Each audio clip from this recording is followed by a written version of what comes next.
もう学校生活すべてが楽しいです。先輩とかとの交流がいっぱいあって楽しいです。そういうのが多くて結構ワイワイ楽しいクラスになってます。授業中も結構ワイワイ楽しくさせて。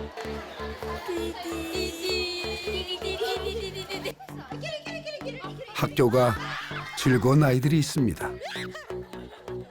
성적으로 고민하고 친구들과 경쟁하는 대신 한데 어울려 웃고 떠들죠.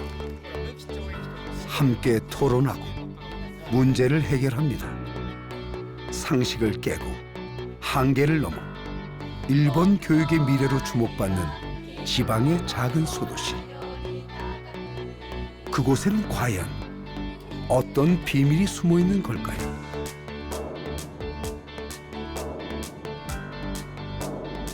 살기 좋은 도시, 살고 싶은 도시를 만드는 교육의 힘에 우리는 주목합니다.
大学受験の勉強も難しくなってきて、応用とかもどんどん増えてきて、やっぱいろいろ成績が落ちることもありますから、それもなのでいろいろあと親によく言われるんで、そういうので結構ストレス感じることはあります。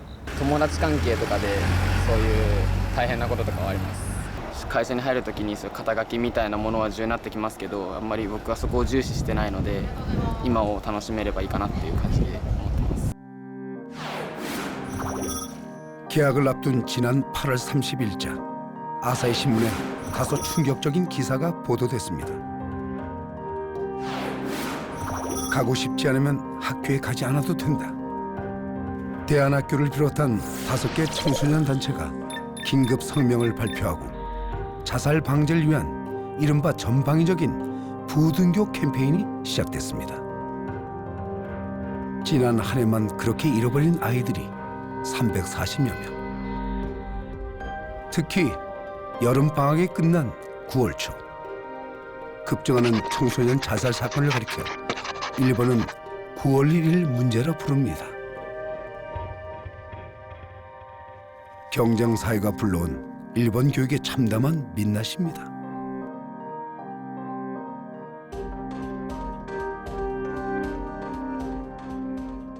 마年々その学校に行きづらくなるっていう人たちが増えてきてるんですよね。でその人間関係があまり得意ではなかったり、集団を作るとどうしても摩擦が生じるので、やっぱりそのストレスにどうしても負けてしまってですね、学校に行きづらくなるという人たちが多いですね。小学校は6万人だったですかね。中学校は2万人ぐらいいると思います。学校行かない、行けない、それは悪いことだっていうふうにみんな考えていた時代はもう去って、どうしていけないんだろうと、どうすればいけるんだろう、あるいはどんな学校だったら合ってるんだろう、あるいはどんな学び方だったらその子のためになるんだろうということを考える成熟さが日本の社会に少しずつ出てきたように思います。 최근 이런 일본 교육계에 새로운 바람이 불고 있습니다. 정부 차원에서 대대적인 공교육 혁명을 선언한 건데요. 도쿄에 위치한 한 도립고등학교. おはようございます。おはよう。おはようございます。おはよう。おはようございます。 교장 선생님이 등교하는 학생들과 일일이 눈을 마주치며 아침 인사를 건넵니다. 작은 변화의 시작이죠. そうすると今ちょうど90度超えた位置なので適当にちょっと統計書かせてもらったよ。ということは 입시 위주의 과도한 경쟁과 스트레스. 바로 그 해답을 공교육에서 찾겠다는 시도입니다. 소득에 따른 지역 간의 교육 격차도 문제로 지적되고 있습니다. 도쿄는 일본 내에서도 유독 사립학교의 비중이 큽니다. 전체 고등교육의 40% 이상을 사립학교가 담당하고 있죠. 물론 교육비는 3배 이상 비쌉니다. 等しく一定程度の学力をつけてあげるというのはやっぱり教育の果たすべき役割として基本的に学校としては塾や予備校に行かないで朝から晩まで学校にいて部活もやり授業もしっかり受けて、希望の大学への進学を果たしてもらおうと。これがやっぱり一番の取り組みで3時まで学校があってその後放課後ラグビーの部活をして6時から8時まで学校の自習室で勉強します。家に帰るのは8時半です。 개인의 경쟁에서 집단의 공부로 성적과 학벌을 위한 교육에서 생각하는 교육으로 일본 교육계는 지금 중요한 변화의 길목에 섰습니다. 子供を持つ親というのは絶対競争に勝ってほしいと思うわけですよ。そうすると政府が言っている考える教育っていうのは親が理解できないんですよね。で学校の先生は政府から言われたことをやらなきゃいけない。でも親はですね、昔からの偏差値の競争教育っていうので子供に勝ってほしい、やっぱり一流大学行ってほしいという競争の中に子供を埋め込もうとするわけですよ。そうするとですね、非常になかなか社会のコンセンサスっていうのが取れないので、難しいなと思いました。 바로 그런 점에서 일본 교육계가 주목하는 공교육의 청사진이 있습니다. 도쿄에서 신간센으로 3시간이 넘는 거리. 인구 79만 명에 불과한 지방의 작은 소도시 후쿠이입니다. 밥맛 좋기로 유명한 고시까리 쌀의 원산지이자 대표적인 장수촌의 하나로 손꼽히는 곳이기도 하죠.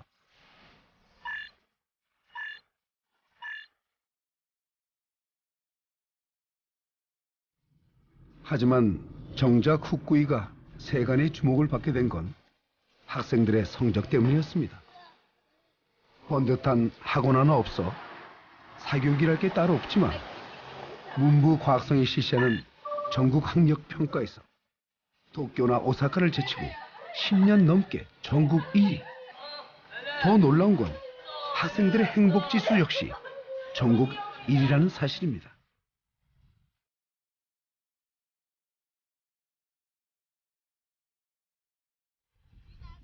변화는 한 발 앞서 시작됐습니다. 학교도 아이들도 학부모들도 이미 그런 변화를 알고 있죠. すごく親切に教えてくれるので楽しいです。東京とかだったらそういう風なのはあると思いますけど、福井とかだったらあんまりちっちゃい頃からお受験っていうのはないですね。やっぱり福井県市教育の割合ほとんどありませんので、公教育が作っているまさに全国学力のトップクラスというようなところについては非常に各県からも注目をいただいているのかなと。だからこそ福井県の教育の視察は非常に数が多くてですね、年間3000程度のご視察がいろんなところからございます。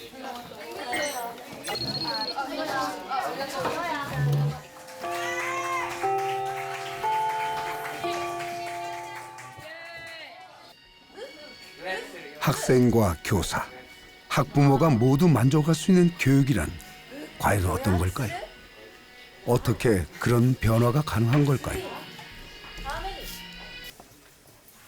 지난 2006년 작은 학교 만들기의 일환으로 문을 연 마루오카 미나미 중학교. 때마침 수업이 시작된 모양입니다. 어디 교실 한번 살짝 들여다볼까요? Do you have to pray like this in Tanabata? Or what do you do? 紙に書いて39ページ玉ねぎ書くとこないなだからこの下に書くじゃあすいません全員玉ねぎの細胞をスライドガラススライドガラスほら無期懲役とか死刑とか全部警察側が決める強盗殺人とかじゃないか強盗殺人を起こしてで無罪の人が5人逮捕されてそのまま死刑になったら無罪主張できんのよこれ 사회 시간.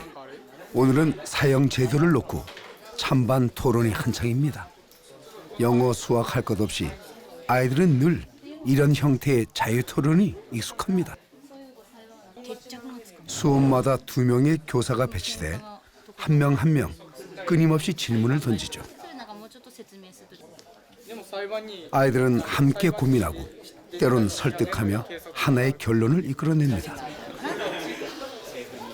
교실은 가르치는 공간이 아니라 학습하는 공간이라는 것이 이곳의 교육 철학입니다.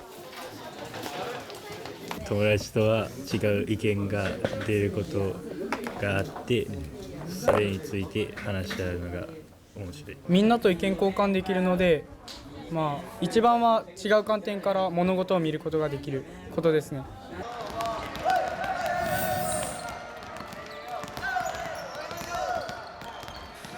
체육 수업 역시 마찬가지입니다. 언제나 팀 기반의 활동과 경쟁을 유도합니다. 야구, 배구, 농구, 탁구 같은 스포츠 활동도 많습니다.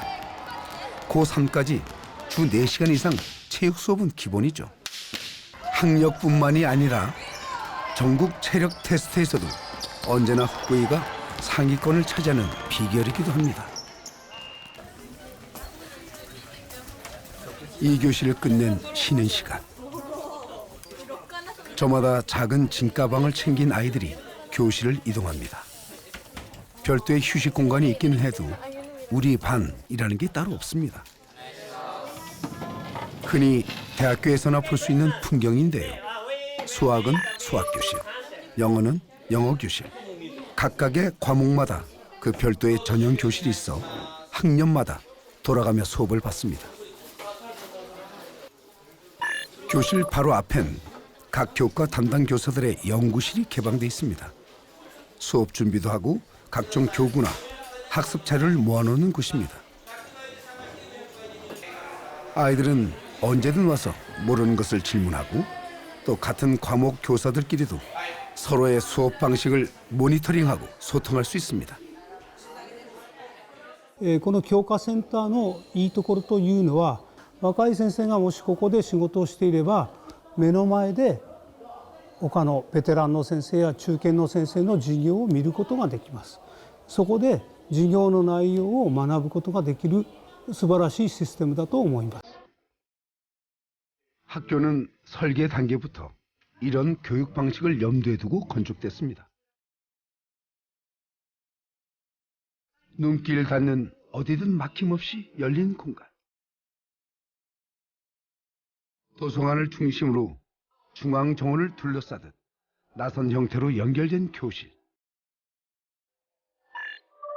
빛과 바람이 드나드는 4개의 안뜰은 어떤 교실에서든 한쪽 면을 바라볼 수 있습니다. 복도는 단순한 이동 공간을 넘어 학생들이 머물고 소통하는 또 하나의 생활 공간으로 활용됩니다.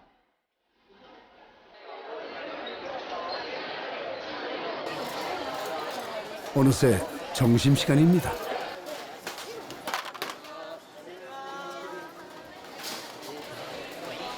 조금 복잡하고 부산해도 이곳에선 학년 구분 없이 전교생 모두 한자리에 모여 함께 밥을 먹습니다.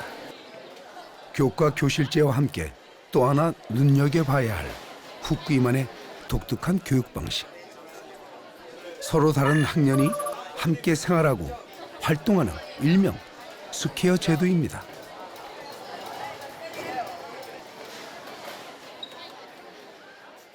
違う学年の生徒たちが一緒に仲良く、食事をとるという点で、交流をしたりとか、その雰囲気を感じることができる点でとても、いいやり方だと思います。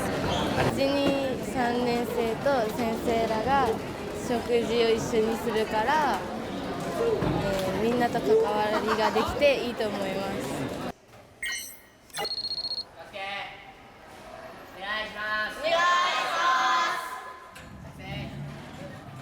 북구에선 이런 스퀘어 제도가 그리 낯설지 않습니다.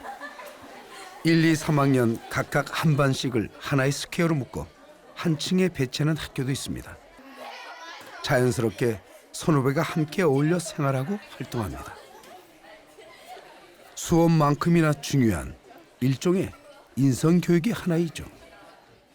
トラブルがないかなとか、3年生が下級生をちょっといじめではなりませんけど、ちょっとからかったりするんでないかなというそういう心配もあったんですけれども、全くそういう心配はなく、1年生の子ども、入学してきた1年生の子どもたちはそのスクエアという一つの塊の中で2年生3年生の先輩の様子を見ながらすくすくと育って、そして落ち着いて学校生活が送られているのも、僕はこのスクエア制が機能しているおかげだなと思っています。布も全部持ってってください。ここすべて開けますので片付け。 사흘 앞으로 다가온 학예의 준비도 1, 2, 3학년이 한 팀을 이뤄 함께합니다. 학교에서 치러지는 연중 가장 큰 행사인데요. 今は木とか布を使って立体的なランチュの中学校のイメージ的なスーパーマンを作っています。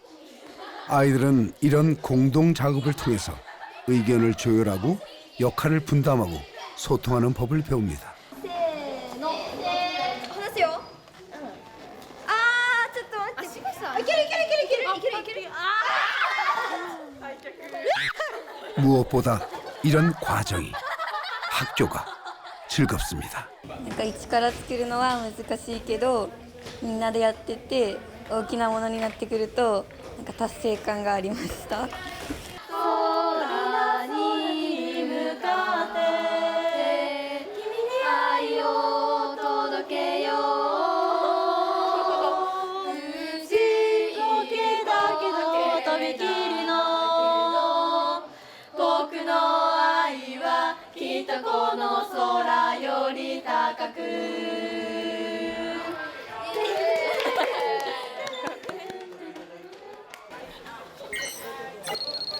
학예회는 학생들만의 것이 아닙니다. 학부모들도 함께 준비하고 기다립니다.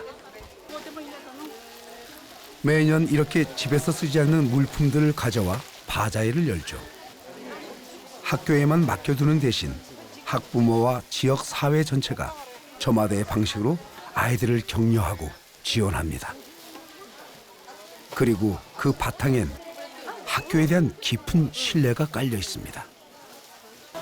コップ、あと子供の体操服とかです。これはジュース作るの？うちにあっても使う目的がないので、それを寄付することによってお金になって子どもたちの学校の運営のために回るのですごくいいと思います。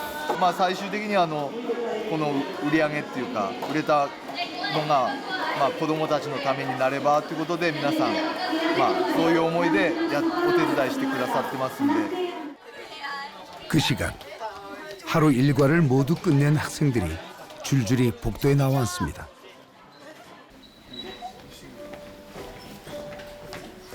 昨日は階段の掃除方法を紹介しました。今日はドアのレールや細い隙間の掃除方法を紹介します。 후쿠에서나 볼 수 있는 꽤나 독특한 풍경인데요. 청소에 앞서 조용히 오늘 하루를 돌아보는 짧은 명상의 시간. 자, 이제 본격적인 청소를 시작할 차례입니다. 학생들 스스로 청소 구역을 나누고 지원자를 뽑아 조용히 청소합니다.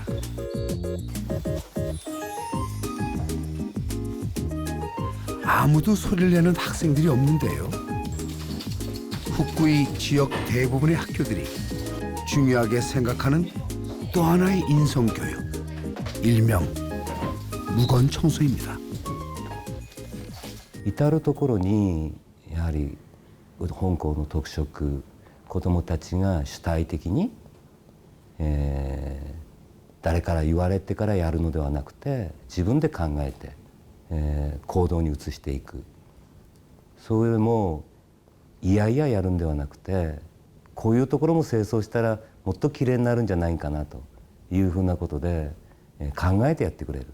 そういうことをやっぱ我々教員はやっぱ子どもに伝えていきたいし、やっぱそういう子どもになってほしいっていう願いがありますので、そういうふうな教育を全ての先生方と協力してやっていくと。 일본 문부 과학성이 학생들의 학력 조사를 시작한 이후 후쿠이는 줄곧 전국 최고의 성적을 거두고 있습니다. 반면 사교육 비율은 전국 평균을 훨씬 밑돌죠. 이 때문에 각 지역 교육위원회를 비롯해서 매년 3,000명 정도의 시찰단이 후쿠이를 찾습니다. 후쿠이의 공교육 시스템을 배우기 위해서죠. 가장 먼저 눈에 띄는 건 1951년부터 후쿠이가 매년 독자적으로 시행하고 있는 학력 진단 평가입니다. ランク付けとかそれによって競争を煽るというのが主目的ではなくて、それを実施をしてどういったところが各県なり全国的にできてないのかというようなところを明らかにして、じゃあその課題に向かってどういうふうに工夫をすればそれがつまずきというかできてない部分が解消されるのかというところが主目的です。学力調査でその課題部分を見つけてそれを分析して、でそれに対する取り組みというか教え方をしっかりやっていくというのが、福井の教育でやっているところです。例えば今の、古典の部分が漢文が弱いとかいうところは古典音読暗唱ノートっていう教材を去年作りました。古典の文章があるのが音読できるように子どもが覚えるように暗記できるようなノートっていうか教科書みたいに作ったんですね。でそれを授業で使って、もう暗唱できるぐらい覚えちゃうと。 별도의 사교육이 없는 대신 후쿠이는 0세부터 고교 졸업까지 전 과정을 본교육이 책임집니다. 주목할 것은 학생들이 어려움을 겪기 쉬운 초중고 입학 시기를 이른바 접속 단계로 정해 별도 관리하는 건데요. 초등 6학년 담임들은 중학교 1학년 수업을 참관하고 중학교 1학년 교사들은 초등학교 수업에 참여해 정보를 교환하고 학생들의 적응을 돕습니다. 大量退職で採用しなくていいかと言われますと、その退職した人たちの分をやっぱり新規で採用しなければいけません。でそういった人たちに今までの福井で取り組んできている教育をしっかり引き継ぐというような意味で、若手の先生方を中心に少しシニアの先生方と共同をしていろいろ学んでもらうという機会を誘発するような仕組みを作ってます。中学から高校行くと、または小学校から中学校へ上がるという時に、先生同士の間で引き継ぎがうまくいけばいいですけれども、なかなか個別にはうまくいかないケースも多いと。そういった中でですね、そういったどういったことを教えるかということをマニュアル化すればですね、この本件は、先生がすごい真面目でですね、国語、算数、理科、社会、英語と5教科ごとに研究会というのを先生が持ってます。そこが一つ福井県の教育の強さの秘密かなと思います。 후쿠이현에 위치한 오이시 초등학교 3학년 2반 미야하라 선생님의 수업이 한창인데요. 아이들이 제일 어려워한다는 수학 시간입니다.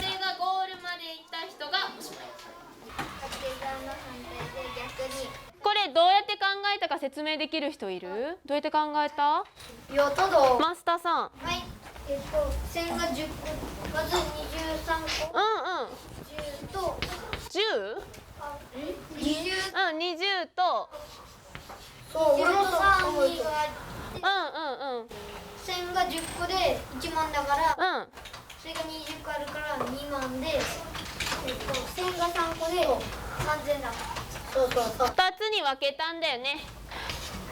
合わせて2万3000。2万3000。合ってた。赤で丸。イエーイ。完璧。ちょっと待ってね、説明する。 이해하기 쉽게 숫자를 나누고 쪼개봅니다. 하지만 숫자가 커질수록 아이들은 금세 헷갈리기 마련인데요. 부임한 지 1년이 채 안 된 초보 선생님에겐 요즘 제일 큰 고민입니다. 조금이라도 쉽고 재미있게 가르치기 위해서 공부하고 또 연구합니다.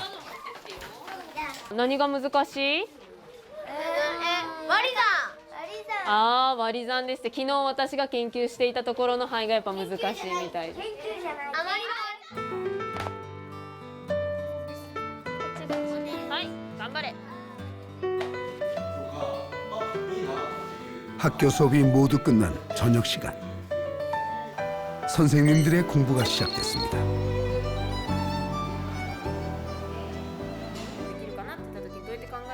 경험 많은 선배 교사를 주축으로 인근 초등학교의 후배 교사들이 자발적으로 결성한 일종의 스터디 그룹입니다. 한 달에 이렇게 두세 번씩 모여서 더 나은 교수법을 고민하고 서로의 경험을 공유합니다. ホワイトボードに書こうかなと思ってるんですけど、そういったことをして授業に飽きさせないように工夫をさせる。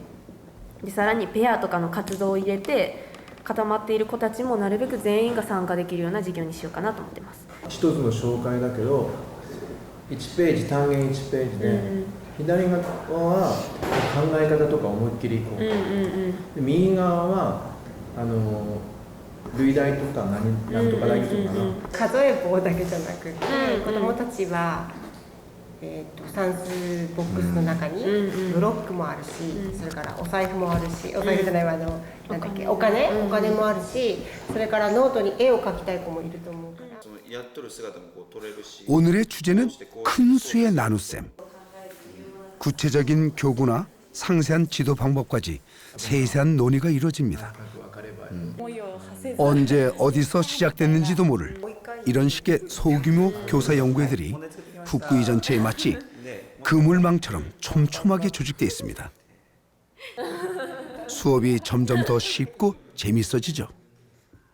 こういったやり方もあるよとか、そういった細かいことまでも行く場合もあるんですけど、主に先生方の意見を聞きながらアドバイスするっていう、アドバイスっていうとちょっとおこがましいんですが、一緒に勉強するっていう立場で、入ってます。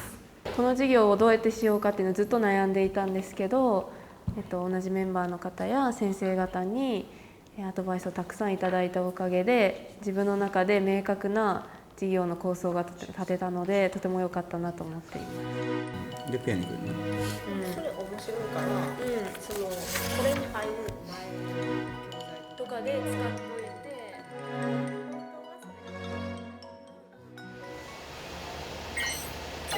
후쿠이 교육의 역사를 한눈에 볼 수 있는 곳.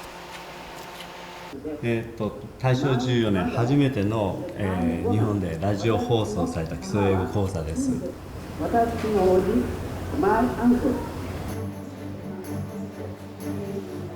후쿠이의 교육 정책의 변화가 시작된 건 1998년 무렵으로 거슬러 올라갑니다. 금융자산 제로 시대, 임금은 마이너스로 돌아섰고 중산층은 무너졌습니다.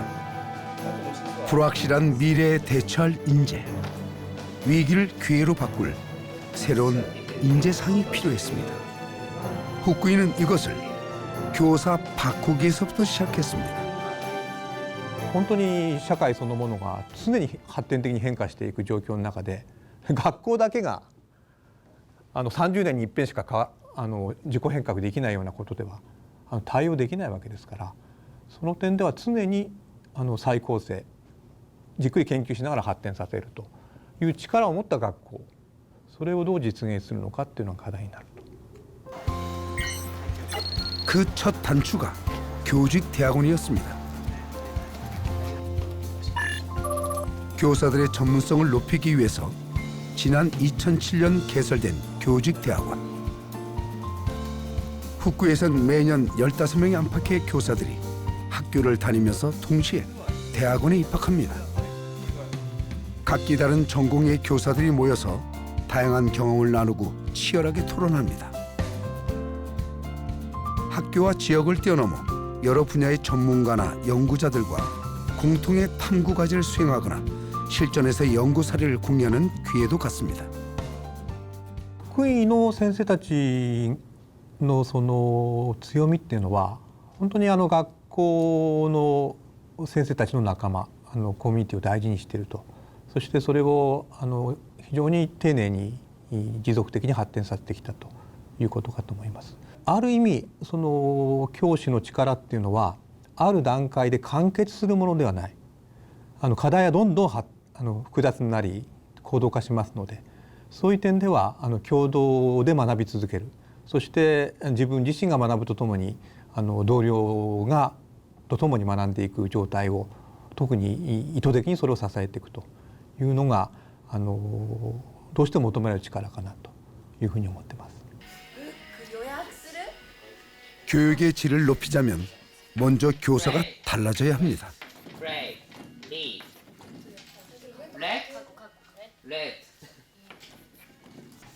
후쿠이는 일본 최초로 현장 교원들의 연수 시스템을 만들고 교사들의 교육을 적극 지원했는데요. 교직대학원의 교수가 학교로 직접 출장 지도를 나갑니다.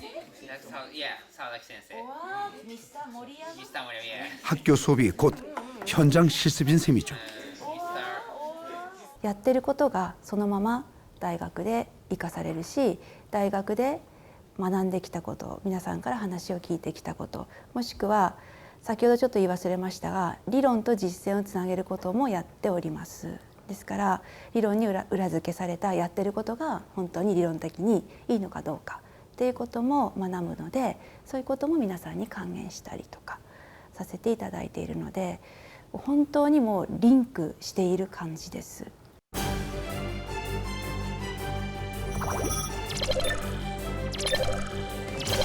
10년째 전국 학력평가 1위, 행복지수 1위, 대졸자 취업률 1위. 후쿠이가 보유한 1위 타이틀은 수도 없이 많습니다. 건강과 문화, 교육과 경제를 비롯한 65개 지표에서 후쿠이는 일본 내 다른 지역들을 완전히 압도합니다. 단순히 학교를 넘어선 그 이상이 뭔가 있다는 얘긴데요. 그게 대체 뭘까요?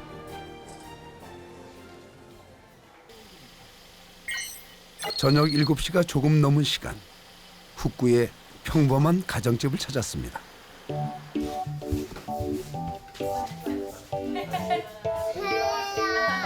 오늘은 아빠 우사미 씨의 퇴근이 조금 늦은 모양입니다.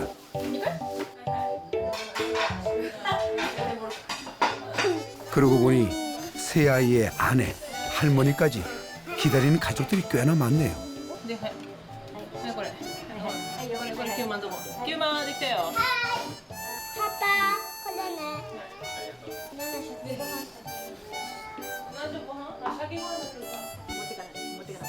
배고픈 아이들을 위해서 아내가 저녁 준비를 서두릅니다. 하지만 맞벌이 부부에겐 저녁 담당이 따로 없습니다. 먼저 퇴근한 사람이 팔을 걷고 어느 누구 할 것 없이 온 가족이 일손을 거들죠. 거의 매일 저녁 이렇게 3대가 함께 모여 식사를 합니다.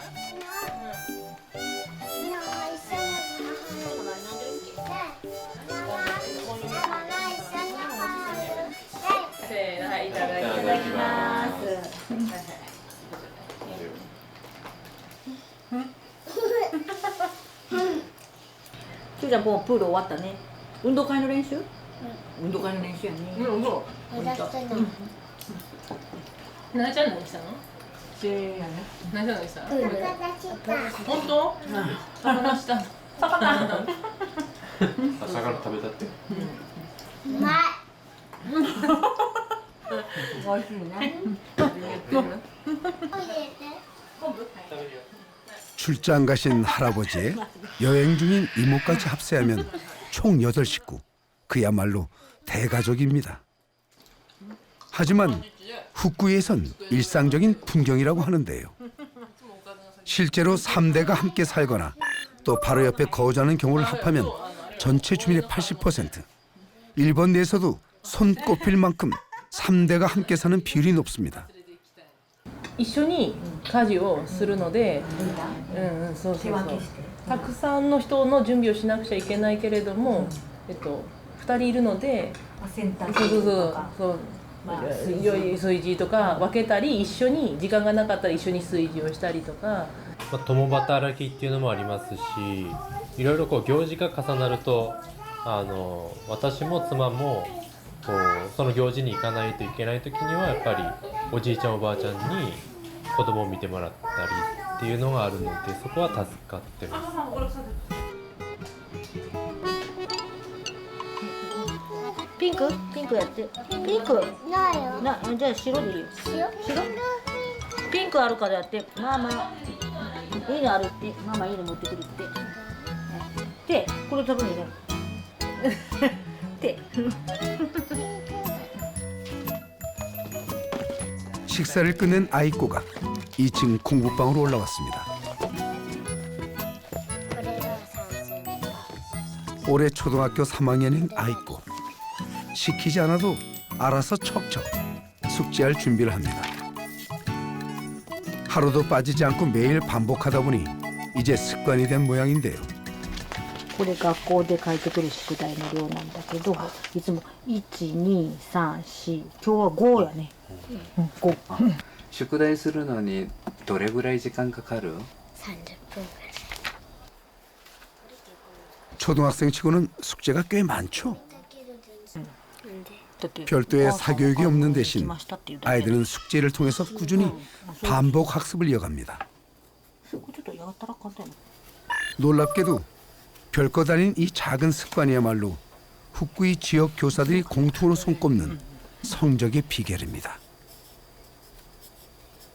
実は宿題っていうのは全国的に減る傾向にあるんですけども、宿題って実は大事なんだよっていうことを先生から教わりまして、これをずっと一生努力をすることっていうのが、努力が結果を導き出すと、そういうことを実は子供の時に教えてるということですね。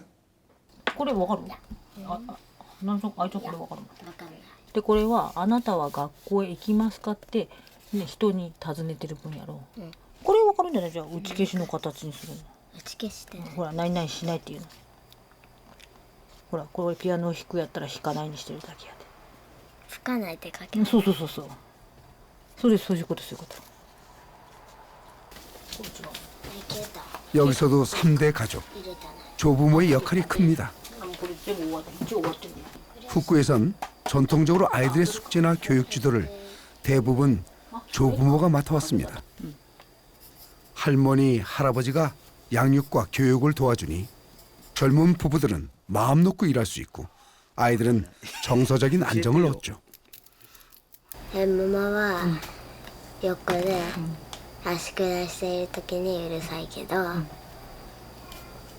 あちゃんとうるさくない。薬剤師です。福井は子どものいる家庭をサポートするシステムが本当にきちんと充実しているんで、一人でね家に待っているとかそういうこともないので、自分たちの仕事たまにはあるけど、自分たちの仕事もこう打ち込みながら子どもは子どもできちんと生活を守っていただけるシステムが構築されているので、自分の資格を生かしながら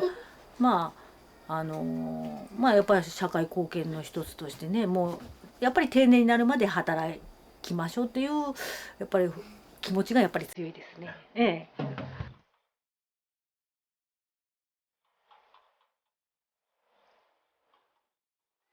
다음 날 아침 초등학교에 다니는 첫째는 아빠에게 맡기고 엄마는 출근 전에 두 아이를 어린이집 버스에 태워보냅니다. 둘이든 셋이든 아이를 보육원에 보내기 위해서 기다리고 마음 졸일 필요가 없습니다.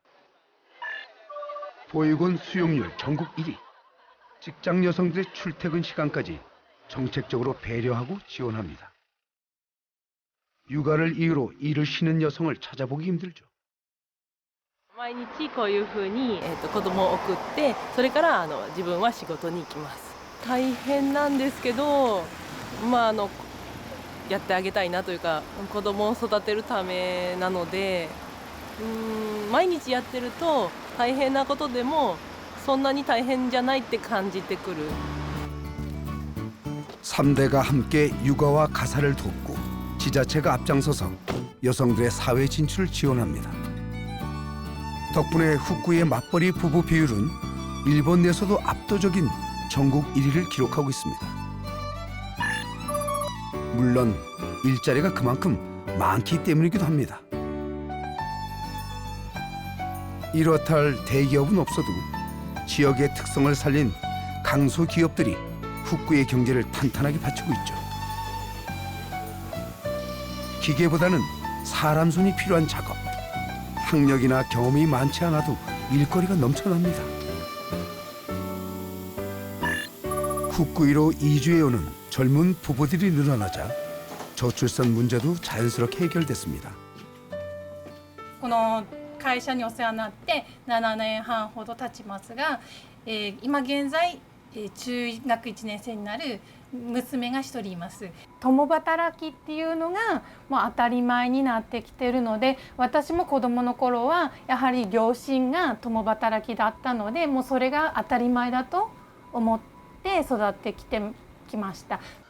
で、福井県の場合ですと、先だって内閣府の男女共同白書なんかに出てますが、女性の就業率が非常に高いんですけれども、そういう子育て環境っていうのが非常に育っているといいますかね、そういった面では子どもの幸福度は高いと思いますね。若い女性もね、自分が求めるその雇用の場があるとね、絶対残ってくれますよ。今もう一番大きな課題はいかに自治体系が持続できるか。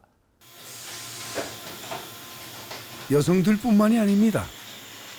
일자리가 많다 보니 나이가 많아도 은퇴를 한 뒤에도 얼마든지 일할 수 있습니다. 이를 통해 활발한 사회생활을 이어가고 집에서는 손녀 손자들과 시간을 보냅니다. 많든 적든 가족 모두가 일을 하다 보니 세대 수입도 높은 편이죠. 보다 안정적인 생활이 가능합니다.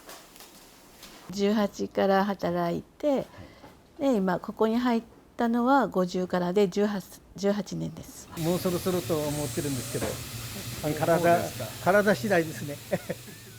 大手の場合には定年退職ってしたら時にもうあと仕事が全く働きたくても働けない、そういう人材を我々は受け入れることによってその人たちの働く場所があるんじゃないかなと思う。でそうするとプラス今までその年金もらってプラスちょっと軽めの仕事をすることによって今年金のもらう額ぐらいは当たるということと、年金の倍額ぐらいは所得がいることによって老後も車を乗りながら孫と一緒に生活ができ、家族全体が笑顔で生活ができるんかなっていう感じはしますね。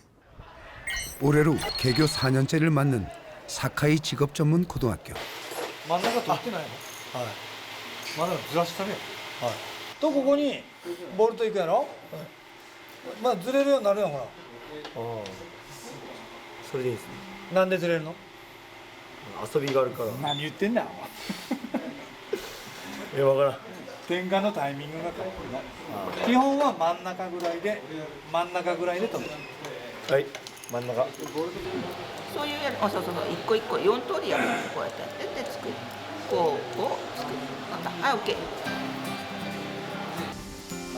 일자리가 많은 만큼 사회 초년생들에게도 더 많은 기회가 주어집니다.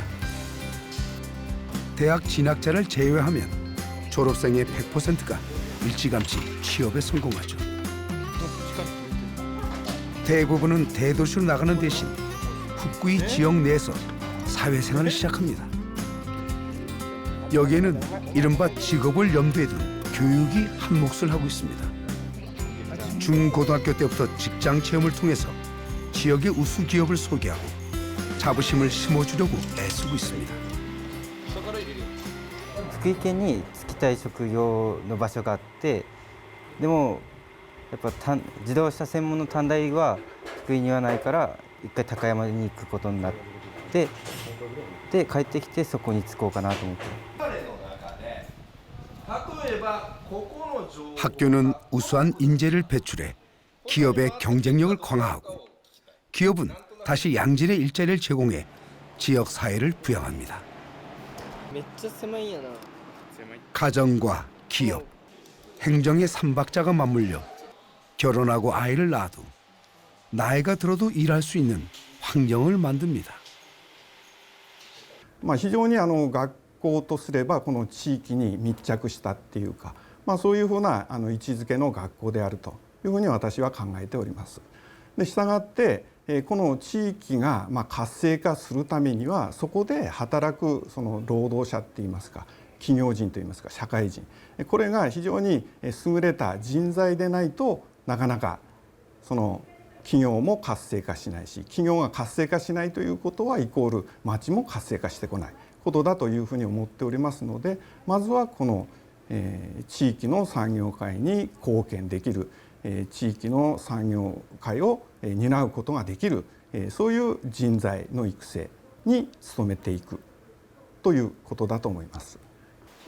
それでは第10回鯖江市地域活性化プランコンテストの予選プレゼンテーションを始めさせていただきます。 지난 9월 11일 재미있는 이벤트가 열렸습니다. 후쿠이현 사바이시가 주최한 내가 시장이 된다면 콘테스트.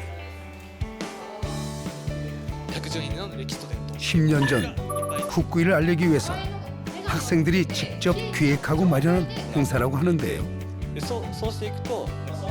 2박 3일 동안 전국 각지의 대학생들이 모여서 후쿠이를 위해 함께 고민하고 정책 아이디어를 나누는 진풍경이 펼쳐집니다. ここで我々が考えたコンセプトは吹奏楽団を鯖江の吹奏楽団を世界に一つだけのブラスバンドにするということです。じゃあその誰が鯖江のメガネをかけているかっていうところでメガネミュージアムに行って販売員さんに聞いてきました。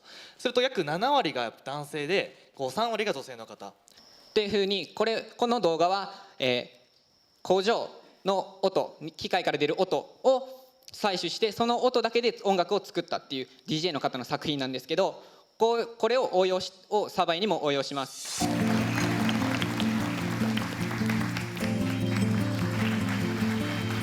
이렇게 제안된 아이디어는 실제로 시의 정책과 운영 과정에 반영됩니다.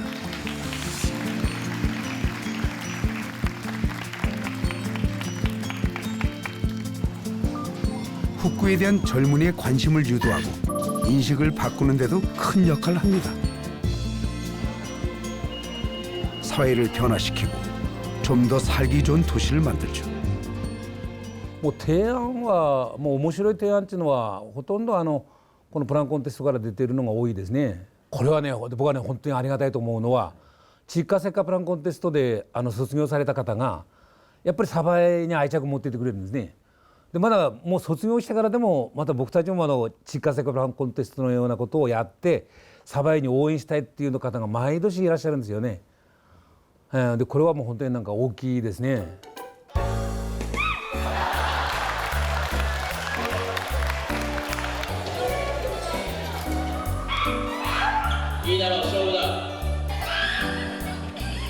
우리는 무엇을 위해 공부하는 걸까요? 누구와 경쟁하는 걸까요?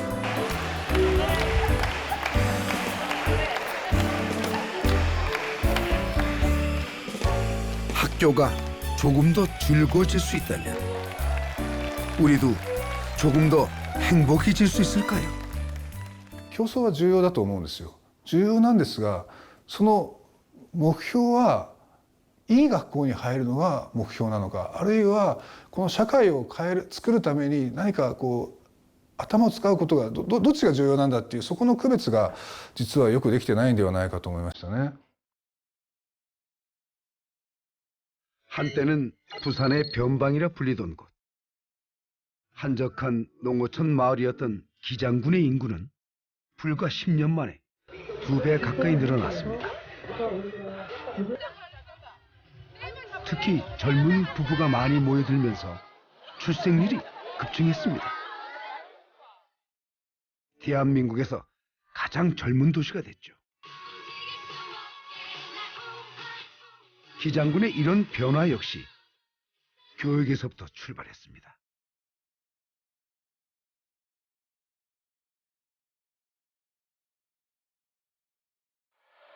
전체 예산의 상당 부분을 투자해서 보육 환경을 조성하고 원하는 누구든 배울 수 있는 기회를 제공하자 도시 전체가 달라지기 시작했습니다. 놀라운 결과였죠. 교육이라든지 시설이라든지 아니면 뭐 육아에 필요한 것들이 굉장히 집중되어 있으니까 그런 부분이 좋은 것 같아요. 저는 셋을 낳고 오기는 했는데 와서 보니까 셋 키우기에는 좋은 그런 환경인 것 같습니다. 기장군 기장읍에 위치한 내리초등학교.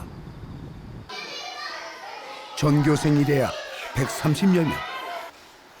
학년당 한 학급에 불과한 이 작은 학교에도 변화가 찾아왔습니다. 작은 학교라는 약점을 역으로 활용해 차별화된 창의 교육을 시작한 결과 전국 초등학교 상위 15%, 교육부가 선정한 교육과정 최우수 학교로 거듭난 건데요.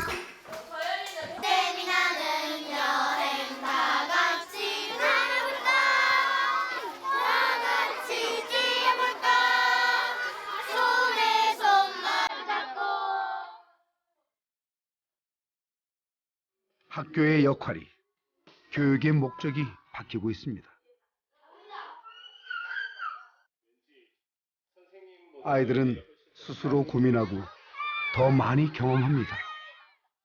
교과서가 알려주지 않는 그 이상을 배우고 익히죠.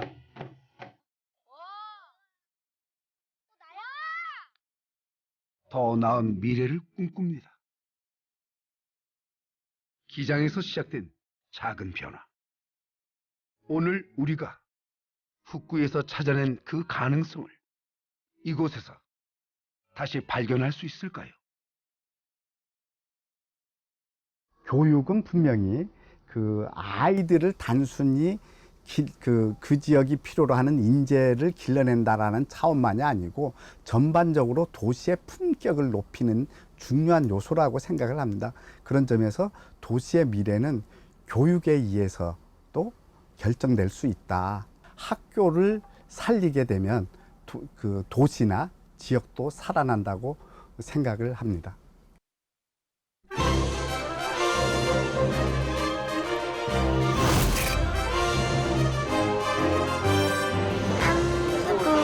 물고기. 아까 여기서 봤던 거 같은데.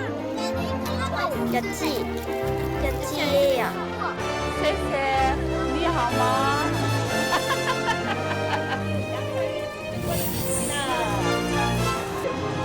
정신적으로도 건강, 육체적으로도 건강 너무 좋아요.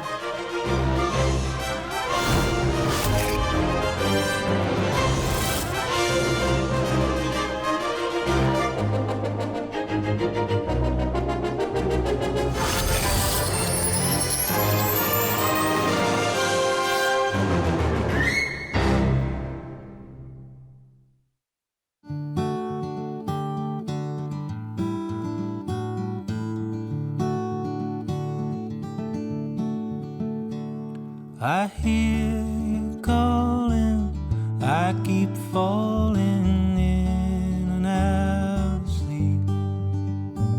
Our love's unspoken, we don't need to speak. I'm feeling lazy, you put Count Basie on.